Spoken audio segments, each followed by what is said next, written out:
Oh shit. Here we go again. Bam! You're hit by Trucken. You just got isekai. Or, in this case anyway, you got sold off to a demon. Either way, by friend, family, or foe, now you find yourself in the demon world. The nether. No Minecraft. And you have to go to school. Put yourself in the situation where you're like 14 or something. Every day at this school, they sing about eating humans and how delicious they are. In this world of demons, can you survive? Welcome to Demon School. This video is more on the serious side. I'll give you an introduction to the main character and I'll go directly into the contention I have with the story. I promise that I don't just want to complain about things, and I even tried to make it a bit more lighthearted, like make a more lighthearted video. But my concerns with how the story went kind of took over my hype and the enjoyment of the series. So sorry guys if that's what you're looking forward to. Iremu, or however the heck you say his name, he's basically Tanjiro, for those who know, and he is called. His parents sold him to a demon just cause, and he has been working for them literally since he was a baby. He's been working for his family, and he's been the breadwinner of the family since. However, not sure how much they sold him for, but I wouldn't be surprised if it was $50 or something. Now he's stuck in the netherworld with demons that fantasize about eating humans. This guy that bought him douses him with like Dior or something so that people, like the demons, don't know that he's a demon, and that's basically the situation that he's in. He has to learn so many new things, and I'm basically rooting for him. He's a good guy. But now here where the issues are.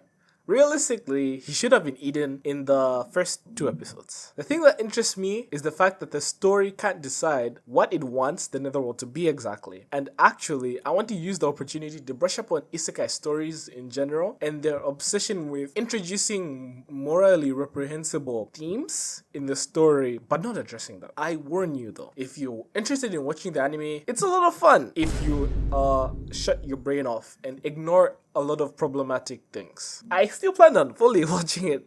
It's not necessarily that they're really, really bad or it says anything bad about the author. It's just a theme that I noticed. I'm gonna point out some stuff that's been in the back of my mind as I've been watching it. And if you're a fan of it, I'm sorry if it ruined the for you. Preamble aside, let's look at the first point of contention. That's the fact that for all intents and purposes, Rimuru Iremu or whatever is a slave. Eremu's parents sold him to a demon, and the show acknowledges them as bad parents, but is very careful, to my recollection, of not commenting on whether the act of selling someone is a good or a bad thing. That's something that's a bit weird. There are times where Eremu was given agency, like when the Border Patrol got involved in investigating his guardian, Sullivan. But it doesn't really, or even hint at the base transaction, irrespective of the feelings of our main character being bad. It's not saying him being sold is bad, it's just saying, oh, it's a bad situation if you feel a certain way about it. And obviously, seeing as how nice his life ended up being,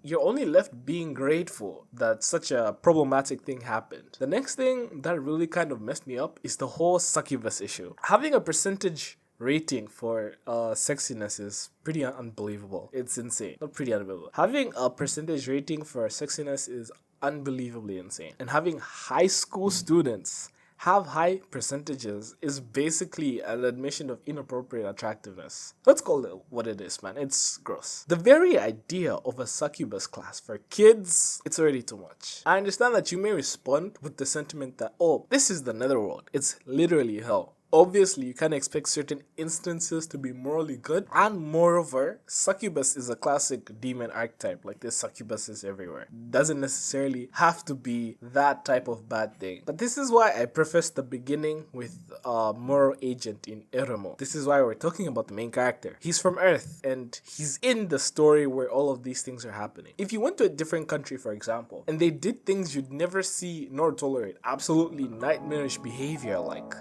I don't know, something terrible like reading Rent a Girlfriend every single day on repeat. That's not okay. And that's okay that you think it's horrible. That you wouldn't have the heart to accept such horrible things. Because from your perspective, from your POV, you find the issue. Irrespective of the collective thoughts of the people practicing it, it conflicts with your values. That's the similar sentiment here. We are seeing the world in the context of our own ideals and the ideals that we assume Erumo has. And to add insult to injury, the Netherworld seems to have adopted many modern sensibilities such as equal opportunity, as well as pressing the importance of education and relaxing. It's a sort of distortion of the current world for whatever reason. So of course the problematic behavior would be interpreted as such through our lens. Like they're in a high school, they have phones, they have the concept of friendship. Even though they don't know what it means, it's there. Parents love their kids. The weak are looked after. It's antithetical to the conception of demons. So using the excuse that it's in hell is basically an admission that you're not paying attention to the story. I'm not saying that this should never be involved in stories that we read.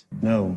Me, for example, I was interested in stories like Violence Jack and Berserk because they knew how to appropriately carry the weight of negative actions and negative parts of society. They were not just there for the sake of it. I think that there should be a lesson as to how the main character interacts with the frameworks that they're thrust upon in the story. They shouldn't just exist for gags or whatever. If there's a problematic issue, I think it's beneficial for the main character to interact with it and have us learn through the actions that the main character takes in this conflict. You can't introduce the excuse of when in Rome when our main character also goes against the norms in the pursuit of his ideals.